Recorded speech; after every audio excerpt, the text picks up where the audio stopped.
नमस्कार दोस्तों, आप सभी का एक बार फिर से स्वागत है हमारे चैनल दुर्गा भक्ति मार्ग में। आज मैं आप सभी को सुनाऊंगी एकादशी व्रत पारण के दिन सुनी जाने वाली तुलसी माता की कथा। एक समय की बात है, किसी गांव में एक बुढ़िया माई रहा करती थी। वह प्रतिदिन पूजा पाठ करती और रोज तुलसी माता की पूजा करती थी। वह बुढ़िया माई रोज तुलसी माता से कहती, हे तुलसी माता सबकी दाता, मैं तेरा बेड़ला सींचती हूँ। मुझे बहू दे, पीताम्बर की धोती दे, मीठा मीठा ग्रास दे, बैकुंठ में वास दे, चटक की चाल दे, पटक की मौत दे, चंदन का काठ दे, रानी सा राज दे, दाल भात का भोजन दे, 11 की मौत दे और श्री कृष्ण जी का कंधा दे। वह बुढ़िया माई हर रोज तुलसी माता की पूजा किया करती थी और उनके बिरले को सींचती थी। बुढ़िया माई की बात को सुन सुनकर तुलसी माता धीरे धीरे सूखने लगी।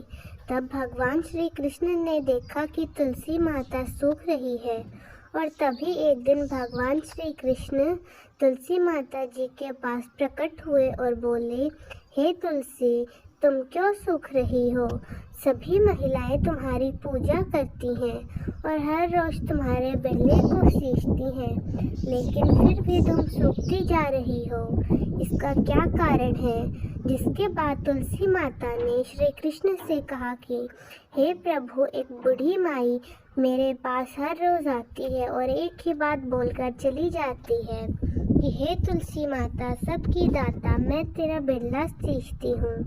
मुझे बहू दे, पीताम्बर की धोती दे, मीठा मीठा ग्रास दे, वैकुंठ में वास दे, चटक की चाल दे, पटक की मौत दे, चंदन का काठ दे, रानी सा राज दे, दाल भात का भोजन दे, 11 की मौत दे और श्री कृष्ण जी का कंधा दे। मैं उस बुढ़िया माई की सारी मनोकामनाओं को पूरा कर दूंगी, लेकिन उनकी एक मनोकामना को मैं कैसे पूरा करूंगी? मैं श्री कृष्ण जी का कंधा कहाँ से लाऊंगी? श्री कृष्ण तुलसी माता की यह बात सुनकर जोर जोर से हंसने लगे और फिर श्री कृष्ण जी ने तुलसी माता से कहा कि तुम चिंता मत करो, जब वह बुढ़िया माई मर जाएगी तब मैं मौके पर अपना कंधा देने आ जाऊंगा। आप सुबह जब वे पूजा करने आए तो उनसे कह देना कि तुम्हें सब कुछ मिल जाएगा। कुछ दिनों बाद वह बूढ़ी माई ठोकर खाकर रास्ते में गिरकर मर गई। पूरे गांव के सभी लोग आ गए और बुढ़िया माई को सभी लोग धर्मात्मा मानते थे। उनको तुलसी माता जी की डोकरी कहते थे। बुढ़िया माई के परिवार में कोई नहीं था, इसीलिए गांव के लोगों ने ही उनके अंतिम संस्कार करने की योजना बनाई थी और उन्हें नहलाकर जब वैकुंठी पर बैठाने लगे तो उनका अमृत शरीर इतना भारी हो गया कि उसे कोई उठा नहीं पाया। यह सब देखकर वहां के सभी लोग तरह तरह की बातें करने लगे और कहने लगे, यह इतनी पूजा पाठ करती थी, हर समय माला फेरती थी, फिर भी इतनी भारी हो गई है। वहीं पूरे गांव में चर्चा होने लगी कि बुढ़िया माई कोई भक्ति नहीं किया करती थी, यह हमेशा छल कपट करती थी। जिसे धर्मात्मा समझते थे वह तो पापी निकली, जो किसी से भी नहीं उठ पा रही है। यह इसके कर्मों की सजा है, इसीलिए यह इतनी भारी हो गई है। इधर भगवान श्री कृष्ण ने सोचा कि मेरी भक्तों की निंदा हो रही है, इसीलिए भगवान ने एक 12 वर्ष के बालक का रूप धारण करके वहां पर चले गए और वहां पर जितने लोग इकट्ठा हुए थे उनसे पूछने लगे कि यहाँ पर इतनी भारी भीड़ क्यों लगी है। जिससे लोगों ने बताया कि यह बुढ़िया माई मर गई और यह इतनी पापिन थी कि किसी से उठ नहीं पा रही है, सभी से उठा उठा कर थक गए।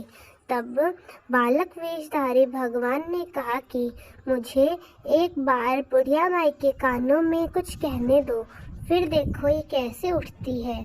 सभी लोगों ने कहा कि आप भी प्रयास करके देख लीजिए। तब भगवान ने उस वृद्ध महिला के कानों में कहा, हे बुढ़िया माई, देखो मैं आ गया।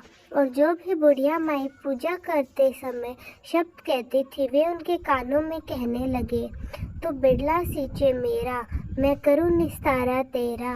बुढ़िया माई, बहू ले, पोता ले, लड्डू ले, पीताम्बर की धोती ले, गहना ले, घी ले, कपड़ा ले, मीठा मीठा ग्रास ले, वैकुंठ का वास ले, चटक की चाल ले, पटक की मौत ले, दाल भात का भोजन ले, धन दौलत ले, बेटा पोता को काम ले, तुलसी माता का पत्ता ले, मुंह में गंगा जल ले, 11 की मौत ले और श्री कृष्ण जी का कंधा ले।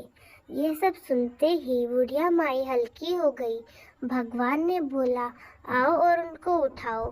भगवान ने हाथ लगाया और बुढ़िया माई उठ गई। सबको बड़ा ही आश्चर्य हुआ और उसे खूब धूमधाम से ले जाया गया। भगवान उसे अपने कंधे पर ले गए। पूरे गांव में इसकी चर्चा होने लगी, जिससे उनको मुक्ति मिल गई और वे वैकुंठ में चली गई। सभी लोग देखते रह गए। सभी लोगों ने देखा कि शमशान घाट तक तो वह बालक आया था, लेकिन अब दिखाई नहीं दे रहा है। इससे लोगों को समझ में आ गया कि वह बालक और कोई नहीं, स्वयं भगवान श्री कृष्ण थे। तो दोस्तों, प्रेम से बोलिए, तुलसी माता की जय हो, भगवान श्री कृष्ण की जय हो, शालिग्राम जी की जय हो। तो दोस्तों, कैसी लगी आपको हमारी आज की कहानी? कमेंट्स में ज़रूर बताएं। धन्यवाद।